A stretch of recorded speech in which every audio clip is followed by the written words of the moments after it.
MGR TV நேயர்களுக்கு அன்பு வணக்கம். நம்மோட அதிமுக ஒருங்கிணைப்பு குழுவை சார்ந்து திரு புகழேந்தி இணைந்திருக்கிறார். வாருங்களோட பேசலாம். சார் வணக்கம். வணக்கம் மார்ஷல். வணக்கம். புரட்சி தலைவர் எம்ஜிஆர் பெயரால் கொண்ட எம்ஜிஆர் தொலைக்காட்சிக்கும் பார்க்கின்ற நேயர்களுக்கும் நெஞ்சார்ந்த நன்றியும் வாழ்த்துக்களும். நிறைய விஷயங்கள் நம்ம அதிமுக சார்பாகவும் அதிமுக கூட்டணி சார்பாகவும் டிஸ்கஸ் பண்ணிக்கிட்டே வரோம்.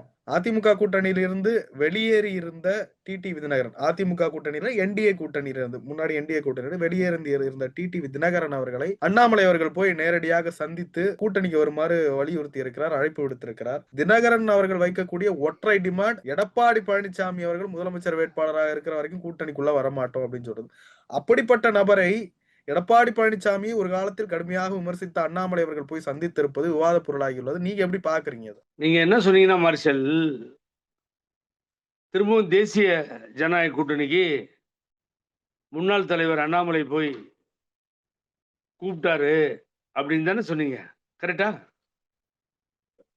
அழைப்பு விடுத்தார் நீங்க இல்லைங்க, தேசிய ஜனநாயக கூட்டணிக்கு வரவானான்னு சொல்றதுக்கு போனார். இது எப்படி இருக்கு?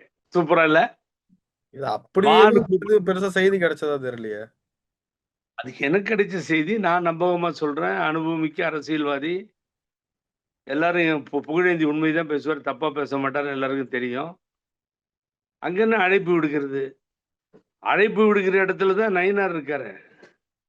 அழைப்பு விடுக்க கூடாதுன்னு தானே அண்ணாமலை எடுத்துட்டாங்க பிஜேபியில இருந்து, தலைவர் பதவியில இருந்து. அவரு போய் என்ன அழைப்பு கொடுக்கறது? தப்பி தவறி ஷேக்கை நீங்களும் ஓபிஎஸ் அண்ணனும் இந்த பக்கம் வந்துடாதீங்க, நானே வெளியே வர்றதுக்கு தயாரா இருக்கேன்னு போய் பார்த்து சொல்லியிருப்பார். அவர் ஒன்றும் பாரதிய ஜனதாவுக்கு வான்னு கூப்பிடுற அளவுக்கு அவரு ஒரு அறிவாய்ந்தவர், அப்படிலாம் அந்த தப்பை பண்ண மாட்டார். ஆகவே அதையெல்லாம் நீங்க நம்பவே நம்பாதீங்க. இல்ல சார், அண்ணாமலை அவர்கள் பாஜக விரோதமாக செயல்படுவாரா? ஒரு நாளிதழ்ல வந்த செய்தி இது.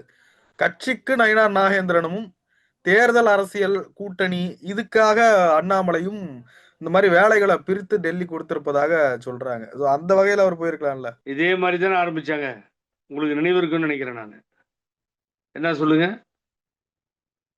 கட்சிக்கு ஒருங்கிணைப்பாளரும் ஆட்சிக்கு இணை ஒருங்கிணைப்பாளரும் முதல்வரும் அப்படின்லாம் ஒரு காலத்தில் இந்த டைலாக்லாம் மறந்துடுச்சா? ஞாபகம் இருக்கா? அப்புறம் ஒன்றும் இல்லாமல் போச்சு, அது உருப்படி இல்லாமல் போயிடுச்சு. ஒருங்கிணைப்பாளரை ஓரம் கட்டி ஏமாற்றி இதெல்லாம் நடந்து இந்த கதை நடந்துருச்சு, விட்டுருங்க சார். இப்போ நீங்கள் கூப்பிட வேண்டிய அவசியம் என்ன சார் இருக்கு? ஒருத்தர் தான் உங்களை தேவையில்லாமல் 6 மாதம் உங்களோட ஒருங்கிணைந்து எங்கள் மாபெரும் தலைவர் மோடின்னு சொல்லி அமித்ஷாவோட எல்லாம் பேசுகிறோம், நாங்கள் எல்லாரும் ஒன்றா இருக்கோம், தேசிய முன்னணி கூட்டணி தான் ஆட்சிக்கு வரும், அதனால தான் நாங்கள் தேர்தலில் நின்னோம், ஆகவே நாங்கள் ஆதரித்தோம் அப்படின்னு சொல்லி எல்லாத்தையும் பேசி பேசி பேசி பேசி பேசி 6 மாதம் அந்த கதையை ஓட்டி திடீர்னு ஒரு நாள் நாங்கள் இனிமேல் இங்கே இருக்க மாட்டோம், வெளியில் போகிறோன்ட்டு வெளியில் வர்றாரு. 6 மாதத்துக்கு முன்னாடி ஏன் அப்படிப்பட்ட ஒரு நிலைப்பாடு? 6 மாதம் கழித்து இப்பயே ஒரு நிலைப்பாடு? சொல்லுங்க, நீங்களே சொல்லுங்க. இந்த அண்ணாமலை தாங்க சொல்லி கொடுத்தாரு ஓபிஎஸ்ஸ சொந்த தொகுதியை விட்டு போ சொன்னது அன்புக்குரிய நண்பர் அண்ணாமலை அவர்கள். எந்த தலைவரும் நான் பார்த்த இந்திய அரசியலில் ஒரு 8 முறை 7 முறை வெற்றி பெற்ற தொகுதி, சட்டமன்ற தொகுதிகளெல்லாம் அடங்கிய நாடாளுமன்ற தொகுதியை ஒரே நாடாளுமன்ற தொகுதியாக வெற்றி பெற்ற தேனியை யாரும் விட்டு கொடுக்க மாட்டாங்க. நானா இருந்தால் அந்த அட்வைஸ்லாம் கேட்கவே மாட்டேன், ஒத்துக்க மாட்டேன். அவர் ரவீந்திரநாத் வருத்தப்படுறார் பையன். அதே மீறி அண்ணாமலை சொல்றாரு, இங்க நின்னா தோத்துருவீங்க நீங்க. எனக்கு வந்த இன்டெலிஜென்ஸ் ரிப்போர்ட் அப்படிதான் வருதுங்க, ஆகவே டிடிவி தினகரனுக்கு நீங்க விட்டு கொடுங்கன்னு சொல்லி டிடிவி தினகரனுக்கு சாதகமாக அவரை அழைத்து வந்து தேனியில் நிறுத்துறாரு. அப்போ நான் எங்கே போகிறது அப்படின்னு கேட்குறப்போ அவர் ஓபிஎஸ்க்கு அவரே ஐடியா கொடுக்குறாரு, அண்ணனுக்கு நீங்கள் வந்து ராமநாதபுரத்துக்கு போயிடுங்க. ராமநாதபுரத்தில் இருக்கின்ற முக்கியமானவர்கள், பதவியில் இருப்பவர்கள், மற்றவர்கள் எல்லாம் என்ன சொல்லி கூட சொல்லிட்டாங்க, வேண்டாங்க, 1 லட்சம் ஓட்டு வித்தியாசம் வருதுன்னு அப்படிங்கிறத நான் சொல்லிட்டேன் அண்ணங்கிட்ட. இவ்வளவும் சொல்லி அவர் யார் பேச்சையும் அவர் கேட்கலைங்க. அண்ணாமலை ஒருத்தர் பேச்சே கேட்குறார். முதல் நாள் கூட்டணிக்கு பேசும் பொழுது நான் தான் கூட இருக்கேன், நான், மிஸ்டர் கூப்பா கிருஷ்ணன், ஜேசிடி பிரபாகரன், மனோஜ் பாண்டியன் எல்லாரும் கூட இருக்கும். வைத்திலிங்கம் அவங்க ரொம்ப மரியாதை கொடுத்தார். அதெல்லாம் நான் மறக்கவே மாட்டேன். அவர் கொடுத்த மரியாதை ரொம்ப ரெஸ்பெக்டபுளாக நடத்தினார். ஐபிஎஸ் ஆஃபீஸர் அப்படிலாம் நடத்தி அன்னைக்கு பேச்சுவார்த்தை நடந்தது. நல்லா இருந்தது. விடிகால டெல்லி ஃப்ளைட்டில் போயிட்டா மறுநாள் எல்லாம் தலைக்கீழே மாறிடுச்சு. அதை நம்பி இவர் இங்கேயும் அவர் அங்கேயும், அதுக்கு பின்னாடி அவர் காரில் இவர் போகிறதும் இவர் காரில் அவர் போகிறதும் ரொம்ப கொலாவதுமா இருந்தது. எல்லாத்துக்கும் சேர்ந்து ஒரே நாளில் ஆப்படிச்சிட்டாரு எடப்பாடி பழனிசாமி. காலையில் இறங்குறார் அமித்ஷா. 14 ஸ்டேட்டில் ரூலிங் பார்ட்டி. இன்னைக்கு இந்தியாவில் பெரிய பார்ட்டி பாரதிய ஜனதா கட்சி. அமித்ஷாவை பார்த்தா நாடே ஆடுது. எல்லா லீடரும் சரண்டர் ஆகிட்டான். சரண்டர் ஆகாதவனை அப்படியே தாடியை தடவிட்டே மேப்பை பார்த்து அந்த ஸ்டேட்டை காலி பண்ணிட்டாரு. அவ்வளோ பெரிய ஞானதந்திரி, அரசியல்வாதி, நெக்ஸ்ட் அமித்ஷா அப்படிங்கிட்டு இருக்க ஒரு தலைவர் இங்கே வந்து 4 மணி நேரம் அவரை வந்து அலை விட்டு, குருமூர்த்தி வீடு வரைக்கும் அலை விட்டு, என்ன கண்டிஷன்னா அண்ணாமலை எடுங்க சார், அப்புறம் கூட்டணி, அது வரைக்கும் கூட்டணி பற்றியெல்லாம் நீங்கள் பேசாதீங்க.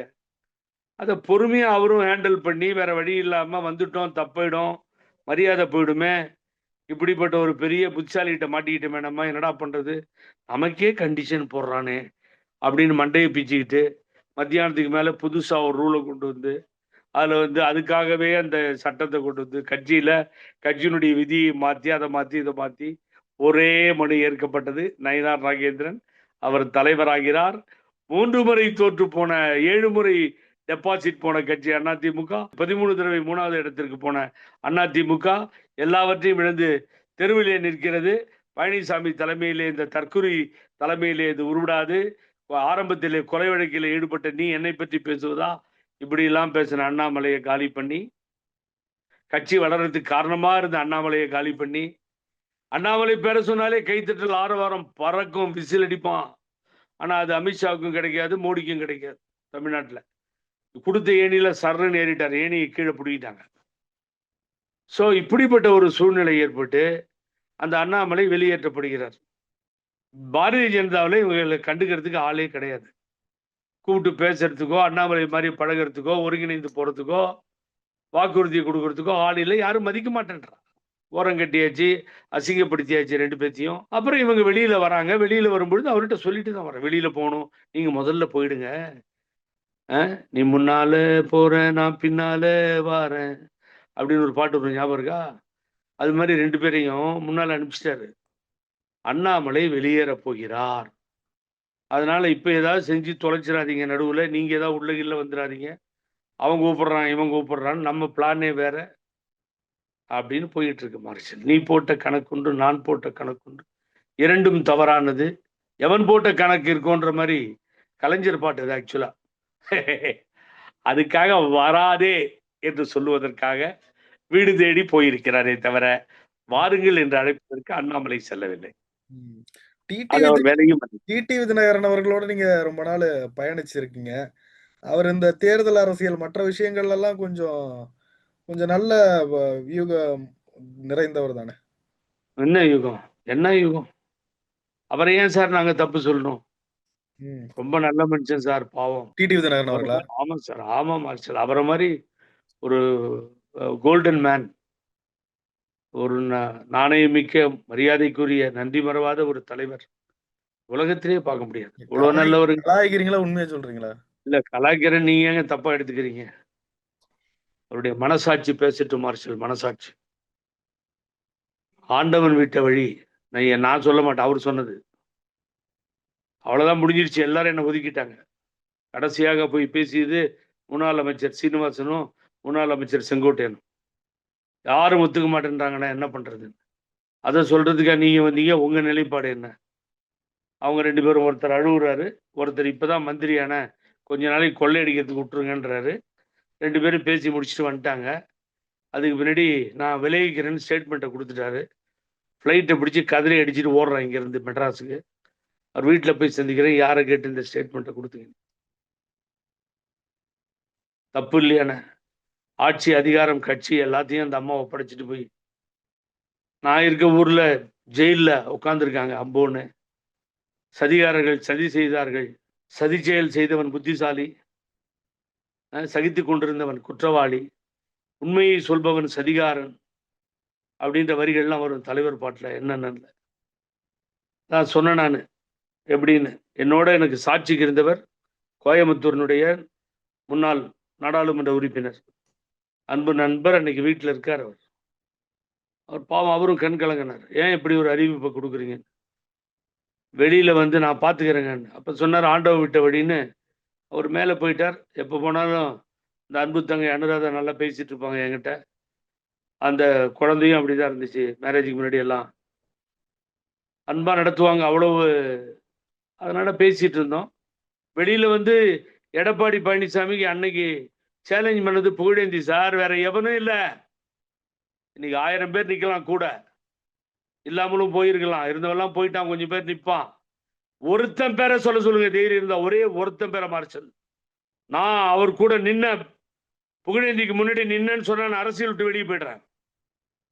ஒருத்தன் நாகராஜ் எம்பி கூட இருந்தார். கேட்டார் வெளியில வந்து பிரஸ்ஸை கூட்டி, நீங்க விட்டுட்டு போகணும், அவங்களாம் நம்மளா பார்த்துடலான்னு ஆரம்பிச்ச வார் சார் அது. வார் இவ்வளவு வேதனையா இருக்கும்னு நினைச்சு பாருங்க. அப்படியே மறைஞ்சு போகுது அந்த நடந்த நிகழ்வுகள் எல்லாம். இவர் ஏதோ தலைவரான மாதிரியும், கொண்டாடுற மாதிரியும், கூட்டம் வர மாதிரியும். எவ்வளவு அண்ணன் சம்பத் என் வீட்டுக்கு வந்து சொல்லியிருக்கார். மார்ஷல் சம்பத் என் வீட்டுக்கு வந்தார். சாயங்காலம் ரிசப்ஷன் பெங்களூர்ல. ஈவினிங் வர்றாரு. டைம் ஆயிடுச்சு, ஹோட்டல் போக முடியல. இங்கிருந்து ரெடி கிளம்புறாரு. அப்ப சொல்றாரு, என் அரசியல் வாழ்க்கையை கெடுத்துட்டீங்க நீங்க. பேரறிஞர் அண்ணா, பெருந்தகை அண்ணா பேசின மேடையில் பேசணும் சம்பத், கொண்டு போய் எங்கேயோ மாட்டி விட்டீங்களே நீங்கன்ற. எவ்வளவு வேதனையா இருக்கும். பழங்கானத்துல முதல் கூட்டம் அன்பு நண்பர்கள் அமைத்த மேடை. அங்கே முழக்கம், தீந்தமிழன் தினகரன் மீண்டும் அரசியலுக்கு கொண்டு வருவோம், சின்னம்மா வாழ்கன்னு. அங்க எடுத்ததே எடுத்து பேச ஆரம்பித்தது தொலைக்காட்சியில் புகழேந்தி. பல பேருக்கு இந்த உண்மைகள்லாம் தெரியணும், மறைஞ்சிரும். அண்ணாமலை போன்றவர்கள் முதல்ல ஒரு இடத்துக்கு போறேன்னா அதனுடைய பின்னணி யாரை பார்க்க போறோன்னு தெரிஞ்சுக்கணும். ஒரு ஐபிஎஸ் ஆபீசரா இருந்தவர். இதுக்கு பின்னாடி என்னென்ன நடந்தது, யார் யார் என்னென்ன இருக்கு. என்ன தேடிட்டு யாரையும் வர சொல்ல சார், நான் யாரையும் தேடிட்டு போறதுக்கு தேவையில்லை, விட்டுருங்க அதை. ஆனா வேதனையெல்லாம் என்னன்னா, தேடி நாடி போகின்றவர் சரியானவரா இப்படின்றது அவரு தான் முடிவு பண்ணும். அப்ப இவர் கூப்பிட்டதுக்கு போனதா எனக்கு தெரியலைங்க. ஆகவே அதற்கு பின்னாடி திகார் ஜெயிலுக்கு போறார். தங்க தமிழ் செல்வனும் வெற்றிவேலனும் திகார் ஜெயிலுக்கு போவாங்க மார்ஷல் பார்க்கறதுக்கு. மேடைக்கு வரமாட்டாங்க. சவுத்து பூரா கூட்டம். ஒருத்தங்கிட்ட கை நீட்டி பைசா வாங்கினேன்னு சொல்லுங்க, செருப்பாலே அடிக்கிறவன் நான். எவங்கிட்டையாவது கை நீட்டி காசு வாங்கி மீட்டிங் போட்ட தினகரனுக்காக, அவன் எனக்கு காசு கொடுத்தான்னு சொல்லிட்டானா, அந்த தினகரன் முன்னாடியே காலில் இருக்கிறத கழட்டி அவன் அடிக்கிறான். தினகரன் காசு வாங்கி இருப்பானு கேளுங்க. எங்க திருநெல்வேலியில கல்லூர் வேலை ஆயுதம் ஒவ்வொரு இடத்துல. இன்பத்தமிழன் இல்லைங்க, இன்பத்தமிழன் இந்த பக்கம் கூட்டம், அந்த பக்கம் மேலூர்ல இறந்து போன சாமி. எவ்வளவு பேர் என்னால சொல்ல முடியுமா தெரியும். எல்லாரையும் கான்டாக்ட் பண்ணி அலைஞ்சு நாயா அலைஞ்சு. சார் சம்பத் மீட்டிங் முடிச்சுட்டு வராரு. ஒரே ஒரு மீட்டிங் மிஸ் ஆகி போச்சு. சம்பத் மீட்டிங் முடிச்சுட்டு வராரு மார்ஷல். நான் வந்து இருக்கேன். போன் பண்றாரு, எங்க இருக்கீங்க? என்ன ஆனா நான் வீட்டுல இருக்கேன், நாளைக்கு காலைல திருப்பி கிளம்புறேன்னா நாளைக்கு வேற இடத்துல மீட்டிங் இருக்கேன்னு சொல்றேன். என்னை அடிக்கிறதுக்கு யாரோ 100 பேர் நிக்கிறானா. கருணாஸ் தொகுதியிலிருந்து வர்றாரு, திரும்புறாரு. இந்த நேரத்துக்கு நான் எஸ்பியை கூப்பிட்டு சொல்லி, சார் சம்பத்தை அடிக்கிறதுக்காக கூட்டம் நிற்குது சார்னு ரூட்டை டைவெர்ட் பண்ணி சம்பத்தனனுக்கு பாதுகாப்பு கொடுக்க சொல்லி மேடையெல்லாம் பிச்சுட்டாங்க. மயிலாடுதுறையில இதே எடப்பாடி பழனிசாமி இதே திவாகரன் பேசி போய் இறங்குறோம். சம்பத்தை சுத்தி 50-60 போலீஸ் பிடிச்சு கண்ணாபண்ணன் பிடிச்சு விட்டே. என்னடா பண்ணுவீங்க நீங்க? என்ன பண்ணுவீங்க? எங்க 2 பேரையும் அரெஸ்ட் பண்ணுவீங்களா? பண்ணி பாருங்கடா, நீங்க கவர்மெண்ட்டை நான் சந்திக்க தயார், நோ ப்ராப்ளம். மீட்டிங் ஸ்டேஜ் எல்லாம் போலீஸே பிரிக்குது. எவ்வளவு போராட்டங்கள் வாழ்க்கை. 2 பேரும் உள்ள வந்தான். குழி பொறிக்கணும்னே உள்ள வந்தது 2 பேரும், பழனியப்பனும் செந்தில் பாலாஜியும்.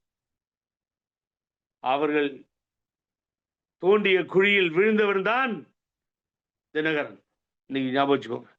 என்னை விட நீங்க சம்பத்தை கேட்டீங்கன்னா ரொம்ப நல்லா சொல்லுவார், அழகா. ஆகவே அது ஒரு நீங்க சொன்னீங்களேன்னு இதையெல்லாம் பேச வரங்க. எவ்வளவு அவர் வீட்டுல ஒருத்தர் இருப்பார். நீங்க அவரை விட்டு பிரிஞ்சதுக்கு இதுதான் காரணமா? காரணங்கள் வேறங்க. அவர் வந்து சம்பத் அண்ணன் வந்து திராவிடன்ற பேர் இல்ல அம்மா மக்கள் முன்னேற்ற கழகத்துல நான் இனி கண்டினியூ பண்ண முடியாதுன்னு சொல்லிட்டேன். அதுக்கு முன்னாடி புகழேந்தி தான் நான் ஜெயிலிருந்து வந்ததுக்கு காரணம் அப்படின்றத ஊரறிய சொன்னவர். தென் தமிழகத்தில் இவ்வளவு ஆர்ப்பாட்டமும் போராட்டமும் எப்படி நடத்துறீங்க, இவ்வளவு கூட்டம் எங்கிறது வருதுன்னு சிறைச்சாலையில் வைத்து என்னை கேட்டவர். அந்த ஆர்ப்பாட்டத்தின் காரணமாக அந்த எதிரொலியாகத்தான் வந்த வெளியிலன்னு சொன்னார். செக்ரட்டரியேட்ல என்கிட்ட முன்னாடி பேசும்போது எனக்கு ஒரு சேர்மன் தரேன், அதை தரேன், இதை தரேன்னு பழனிசாமி அன்போட கூட்டு பேசினப்போ இனி தினகரன் வெளியிலே வரமாட்டார் என்று சொன்னவர் பழனிசாமி. எல்லா மினிஸ்டரும் உட்கார்ந்து இருந்தாங்க. இதே மிஸ்டர் வைத்திலிங்கம், அண்ணன் செங்கோட்டையில இருந்து அத்தனை பேரும் சாட்சி.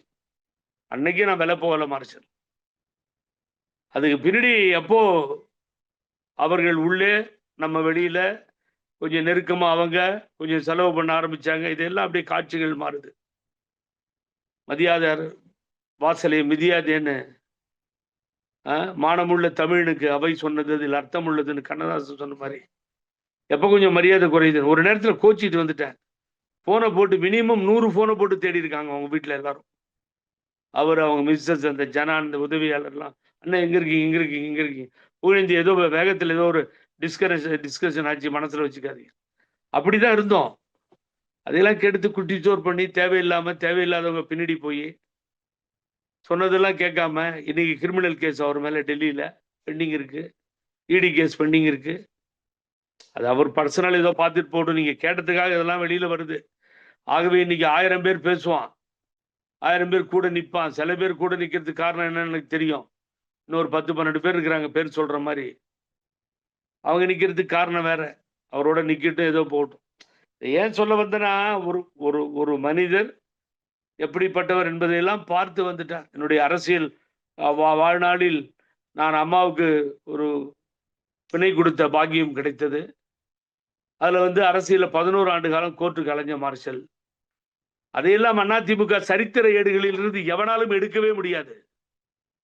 புகழேந்தி தான் இதை செய்யவில்லை என்று எவனாலும் எடுக்க முடியுமா? எனக்கு பதவி இல்லாம போயிருக்கலாம், கொள்ளடிக்காம போயிருக்கலாம். நான் அம்மாட்ட நல்லா இருந்தப்போ எங்கேயோ போயிருந்திருக்கேன். நான் எல்லாரும் திட்டுறாங்க, அதையெல்லாம் நினைக்கவே இல்லை.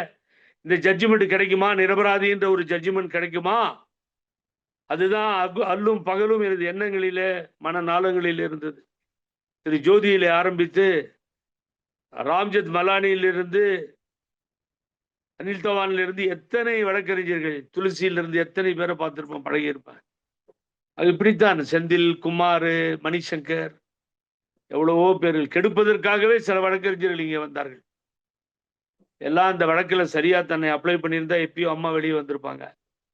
சிலர் பேச்சை கேட்டார்கள், போச்சு. கடைசியில குமாரசாமி என்கின்ற என்றும் வணங்கி மதிக்கக்கூடிய நீதிபதியாக இருக்கக்கூடிய குமாரசாமி ஒரு நியாயமான தீர்ப்பை கொடுத்தார். நிரபராதியாக இறந்து போனார்கள். இதுதான் வரலாறு. இப்படி போச்சு. அப்ப எவன் இங்க வந்தான், எவன் வரல, எவன் டிராமா பண்ணா, எவன் பெங்களூர்ல உட்காந்துட்டு கலெக்ஷன் பார்த்தான், அது ஒரு நாளைக்கு வரும். புக் எழுதிட்டு இருக்கான், ரிலீஸ் பண்றான், உங்களையும் கூப்பிடுறான், வாங்க. அவ்வளவு சீக்கிரம் விட்டுடலாமா? நம்மளை பத்தி நாடு தெரியும், நாட்டுக்கு தெரியும். அம்மா அறிமுகப்படுத்தி வச்சுட்டு போயிடுச்சு புகழேந்திய. நான் என்னென்ன பண்ணேன்னு சொல்லி மக்களுக்கு புரியணும்ல. இது மாதிரி நான் சொன்னது சும்மா ஒரு 5% இன்சிடென்ட் 5% கூட இல்லை மார்ஷல். எவ்வளோ இருக்கு. தாண்டி வந்ததெல்லாம் ரொம்ப கஷ்டம், எவனாலே முடியாது, ரொம்ப கஷ்டம். என்னோட இன்னைக்கு இந்த இவர் இருக்காருல, நம்ம டிபேட்லாம் உட்காருவார், அருமைக்குரிய இஸ்லாமிய சகோதரர், இப்ப தாவேக்கா போயிட்டாரு, முஸ்தபா, குண்டு கல்யாணம், அங்க இந்த திருநெல்வேலியிலிருந்து உமா ராம்சன், இப்படி ஒரு பெரிய கூட்டணி மாதிரி எல்லாத்தையும் ஏற்படுத்தி மேடையில் ஏற்றுவேன், ஏற்றி கூட்டு போவேன். போகாத ஊர் இல்லைங்க. ஒரு நாள் இந்த ராஜன் செல்லப்பா என்னை பார்த்துட்டு, சுற்றி நீங்கள் சவுத்தில் தான் வருவீங்களா, அந்த பக்கம் போக மாட்டீங்களா அப்படின்னு ஏர்போர்ட்டில் பார்த்து கேட்குறாரு. அந்த அளவிற்கு அவங்களுக்கு எரிச்சலாச்சு. போராடினேன். அவ்வளவு போராட்டம் இல்லை நான் சந்தித்த போராட்டங்கள். அதற்கு பின்னால் அவரை எதிர்த்து போராட வேண்டிய சூழ்நிலையும் எனக்கு ஏற்பட்டது. போய் சொல்லிட்டேன், வேற கேள்வி கேளுங்க. ஆகவே ரிசல்ட் அதான். அண்ணாமலை அழைக்க செல்லவில்லை, வராதீங்க தேசிய ஜனநாயக கூட்டணிக்கு, நம்ம வேற ரூட் எடுத்துருவோம். நம்ம பேசிட்டு இருக்க இந்த நேரத்துல டிடி தினகரன் ஒரு பிரஸ் மீட் கொடுத்துட்டு இருக்காரு. அண்ணாமலை அடிப்படையில சந்திச்சோம், எடப்பாடி பழனிசாமி முதலமைச்சர் வேட்பாளர் இல்லை என்பதில் உறுதியாக இருக்கிறோம். அப்புறம் எதுக்கு கொஞ்ச நாளைக்கு முன்னாடி ஊரெல்லாம் நான் பிரச்சாரம் பண்ண போறேன், தேசிய ஜனநாயக கூட்டணியில் இருக்கிறதால அதை வந்து தவிர்க்க முடியாது. அதில் எடப்பாடி பழனிசாமி இருந்தாலும் நான் என்ன பண்ண முடியும்? பிரச்சாரம் செய்ய போறேன்னு சொன்னப்போ உங்களோடு இருந்தவர்கள், உங்களோடு இல்லாதவர்கள், இப்பொழுது இருப்பவர்கள்லாம் யாருமே ஏத்துக்கல. இது மாதிரி பேசுறாரு. ஏங்க அந்த ஆளுக்கு பிரச்சாரம் பண்ண போறதுக்காங்க இந்த ஆள் கூட இருக்கோம் நாங்கன்னு ஊரெல்லாம் பேசுறாங்களே. தினம் ஒண்ணு பேசுவீங்களா? இப்ப தினம் பிரஸ் முன்னாடி வந்துடுறாரு அவரு. இப்போ பொதுக்கூட்டமோ மாநாடுலாம் கிடையாது அவருக்கு. தினம் பிரஸ் காலையில எழுந்திரிச்சு ஒரு பிரஸ்ஸை பார்க்கணும். ஏதாவது ஒண்ணு சொல்லணும். அப்ப ஏன் சார் அதை தப்பு பண்ணீங்க? ஏன் உள்ள போனீங்க? சாகர வரைக்கும் பிஜேபி கூட்டணியிலன்னு தானே சொன்னீங்க. நடுவுல ஏன் போய் சேர்ந்தீங்க? இன்னைக்கு மறுபடியும் வெளியே வந்துட்டு நான் வந்து ஏத்துக்க மாட்டேன் எடப்பாடி அண்ணா. நடுவுல ஏன் ஷேக்கானீங்க நீங்க?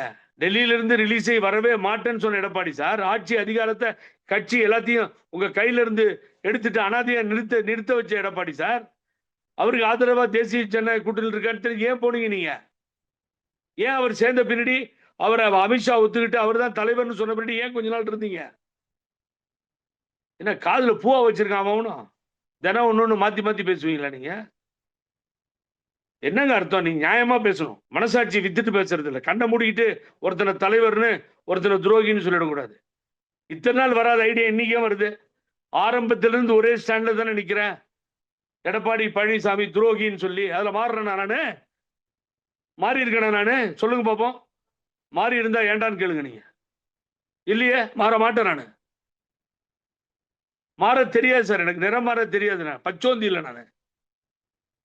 எடப்பாடி பழனிசாமி எப்படி ஏற்றிக்கொள்ளும்? அப்புறம் நீ அவரை தலைவர்னு சொன்னப்ப கூட இருந்த நீ பிரச்சாரத்துக்கு போறேன்னு ஏன் சொன்னீங்க? நீங்க சொன்ன அடுத்த செகண்ட் நீங்க வெளியே வந்திருக்கணும்ல,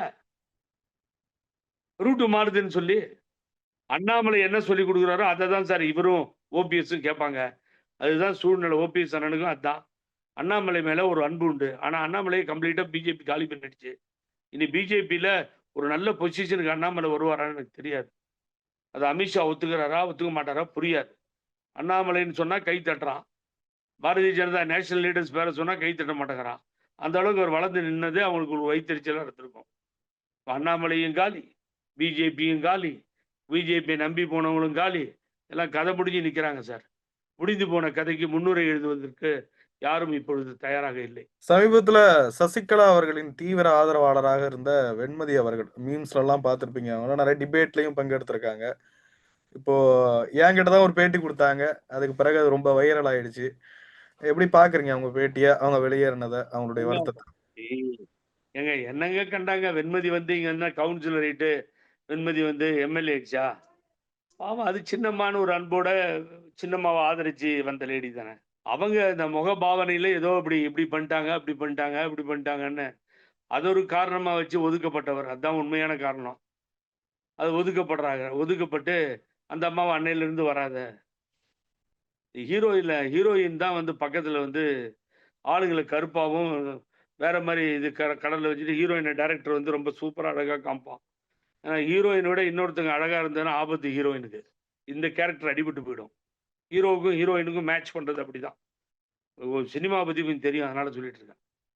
என்ன பண்ணிடுச்சுன்னா அந்த அம்மா அதை ஒதுக்கி வெளியில் அனுப்பிச்சு. இருக்கிறதே கொஞ்சம் பேர், மெலிந்தோர் நலிந்தோர் அப்படின்னு 4-5 பேர் இருக்கிறாங்க.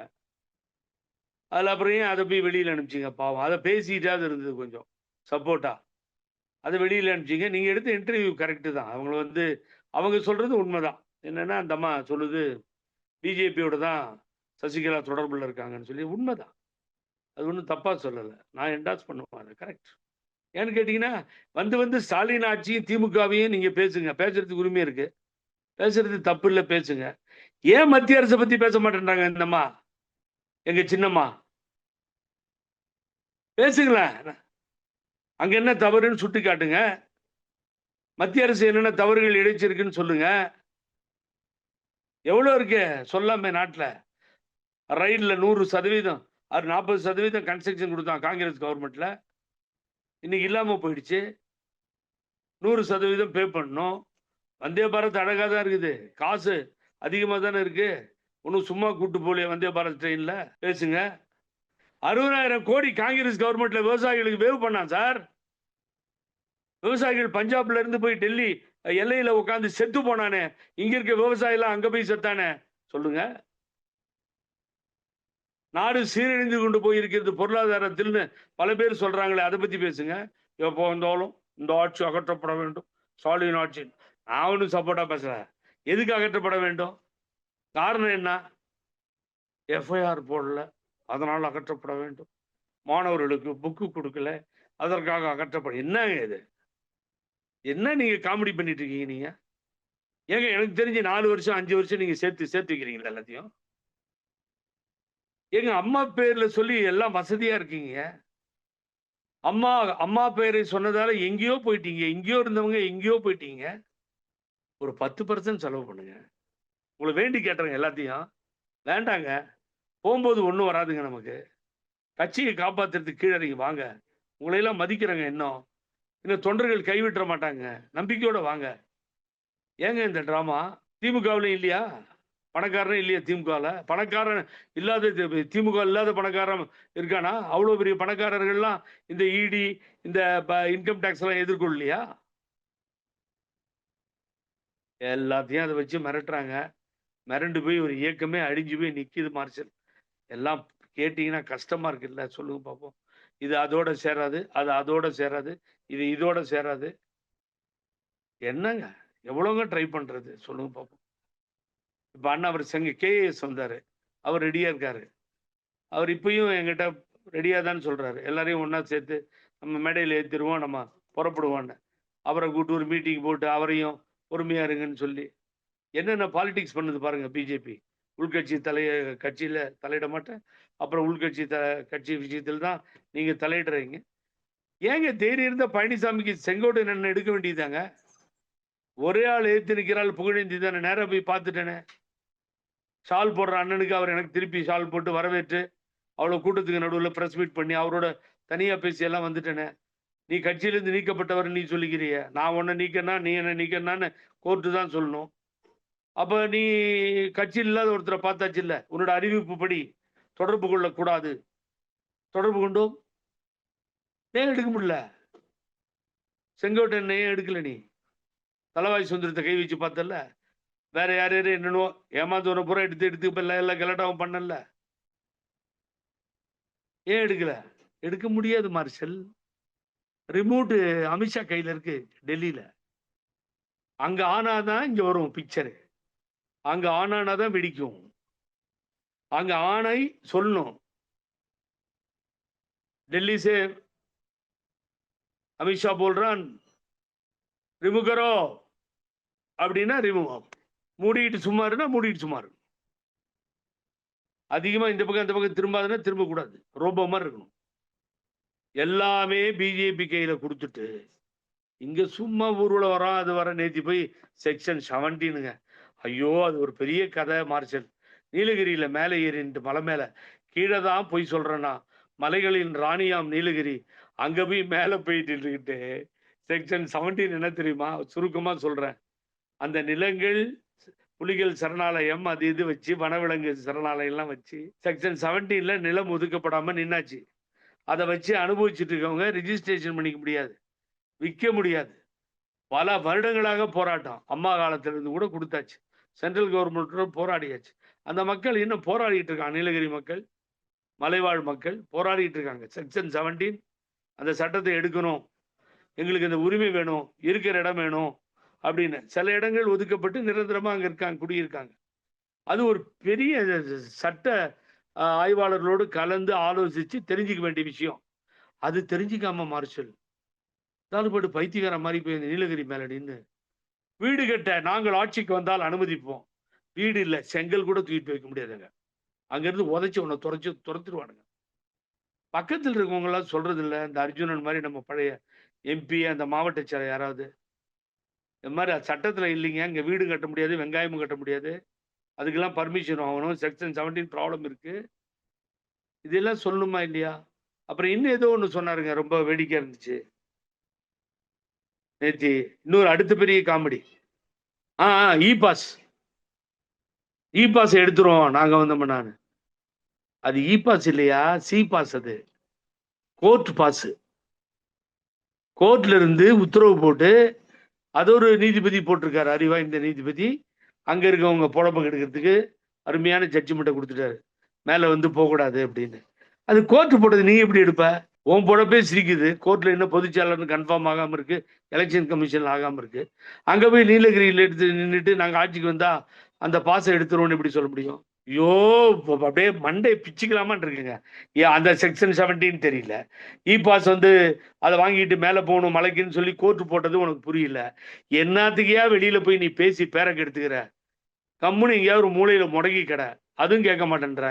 காசு இருக்குன்னு ஒவ்வொரு இடத்துக்கும் காசு அள்ளி தெளிச்சு அது என்ன அப்படியே காலையில ஏன் மார்ஷல் உனக்கு இருக்க கொஞ்சம் இருக்க கொஞ்சம் மன்னிக்கணும். உனக்கு இருக்க அந்த அறிவு ஆற்றல் அந்த 6 அறிவும் 5 அறிவுக்கு போயிடும் மார்ஷல். இதெல்லாம் கேட்டீங்கன்னா வேதனையா இருக்கு இதெல்லாம் கேட்கறதுக்கு. வழக்கமா எடப்பாடி பழனிசாமி அவர்களை தான் கடுமையா விளாசுவீங்க. இன்னைக்கு டிடி விதிநகரன், சசிகலான்னு இந்த முகாம்ல இருக்கவங்கள மிக கடுமையா விளாசி இருக்கீங்க. தொடர்ந்து பேசுவோம். நிறைய விஷயங்களை இல்ல எனக்கு ஒண்ணும் இல்ல மார்ஷல். தயவு செஞ்சு பல பேரு ஒரு உங்களுக்கு தெரியும் 95% கமெண்ட்ஸ் ரொம்ப பாராட்டி வரும். மக்கள் பாராட்டுவாங்க. எங்க எப்பயும் சேர்றது? நான் விளாசரன்னு சொன்னா எப்பயும் ஒன்று கூட முடியும்? மக்களும் தொண்டர்கள்ட்டையும் என்னங்க பதில் சொல்றது? இந்த இயக்கத்தினுடைய உயிர்நாடி தொண்டர்களுங்க. தலைவர் வகுத்த பைலால் இருக்க மாதிரி அதெல்லாம் மாத்தியாச்சு. எல்லாமே போச்சுங்க. இப்போ எலெக்ஷன் டிசம்பர் வரைக்கும் நான் சும்மா இருக்கிறேன்னு சொல்றாராம் எங்க அண்ணன் ஓபிஎஸ் அண்ணன். வந்துருமே, எலெக்ஷன் வந்துருமே. அப்புறம் தாவேகா புதுசா வந்து ஒரே புரட்சிகரமா போய்கிட்டு இருக்கு. எங்க பார்த்தாலும் கூட்டம் அது இதுன்னு. திமுக ஸ்ட்ராங்கா கூட்டணி அமைச்சு ஆட்சியில் உட்காந்துட்டு இருக்கு. அவங்க 2 பேரும் மோதிக்குவாங்க. இவங்க எல்லாம் காணாம போயிடுவாங்க. அதை இன்னைக்கு சொல்லும்போது புகழேந்தி சொல்லும்போது சில பேர் கோவம் ஒரு வரட்டும். அவங்களாவது போய் எடுத்து சொல்லட்டும். அவர் பேசுறது நியாயம் தானம்மா? நியாயம் தானே சார்? அண்ணா ஓபிஎஸ் அண்ணா புகழேந்தி அண்ணன் சொல்றது நியாயம் தானே? இப்படியே போயிடுச்சுன்னா முடிஞ்சிடும். அப்புறம் எலெக்ஷன் கண்ணுக்கு தெரியுது 6-7 மாசம். இந்த கட்சி ஆட்சி என்னென்ன ஆகும்? தலைவர் அம்மா பேரை சொல்றதுக்கு ஒரு கட்சி இல்லாம போயிடுமேனா? அதை வச்சுதானே நம்ம நல்லபடியா இருக்கோம். காப்பாத்துங்கன்னு பாக்குறவங்களாவது போய் சொல்லட்டுங்க. சார் திட்டவனை பத்தி எனக்கு கவலை இல்லை. தூற்றுவார் தூற்றட்டும், போற்றுவார் போற்றட்டும். இந்த இயக்கத்தை காப்பாற்றுவது காப்பாற்றி நிற்பதே புகழேந்தியினுடைய கடமை, தொண்டர்கள் கடமை. அதை பாப்ப மார்ஷல். அவனுக்கு பயந்துட்டு நான் இல்லை. சொந்த சாப்பாட்டை சாப்பிட்றேன். எனக்கு சொரணை இருக்கு.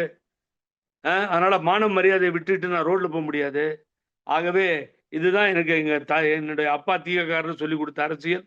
தலைவர் அம்மா அண்ணா பெரியார், நான் வந்துட்டு பேரறிஞர் அண்ணான்னு, தந்தை பெரியார்னு. ஆகவே அதையெல்லாம் விட்டு கொடுத்து எவன் பின்னாடி சல்யூட் அடிக்கிறதுக்கு எந்த காலத்திலையும் தயாராக இல்லை மார்ஷல். ஆக உண்மையை பேசியிருக்கேன். விலாசல் என்பது நன்றாக அமையட்டும் என்பதற்காக எனது வேண்டுகோளாக ஏற்றுக்கொள்ளட்டும். ஆகவே விலாசல் வந்து சண்டைக்கு போறதில்லை. விளாசும் நேரத்தில் விளாசனா தான் டீயோ காஃபியோ விளாசனா தான் ஆறும். அது குடிக்கிற அளவுக்கு ஒரு தன்மைக்கு வரும். ஆகவே அந்த விளாசலாக இருக்கட்டும். நீங்க சொன்னது கரெக்ட் தான். ஆகவே எல்லாரும் சேர வேண்டும் நல்ல அடிப்படையில் பேசிக்கிட்டே இருக்கேன். எந்த நேரத்திலும் அரசியல் மாறும். இப்படியே இருக்காது. இந்த 6 மாசத்துல பல மாற்றங்கள் வரும் மார்ஷல். கேள்விகள் கேட்ட உங்களுக்கு மிக்க நன்றி. பார்க்கின்ற நேயர்களுக்கு நெஞ்சார்ந்த நன்றி. உண்மையைத்தான் பேசியிருக்கிறான் புகழேந்தி. எப்பொழுதுமே வரவேற்பீர்கள் என்ற நம்பிக்கை எனக்கு உண்டு. நன்றி, வணக்கம். நன்றி சார்.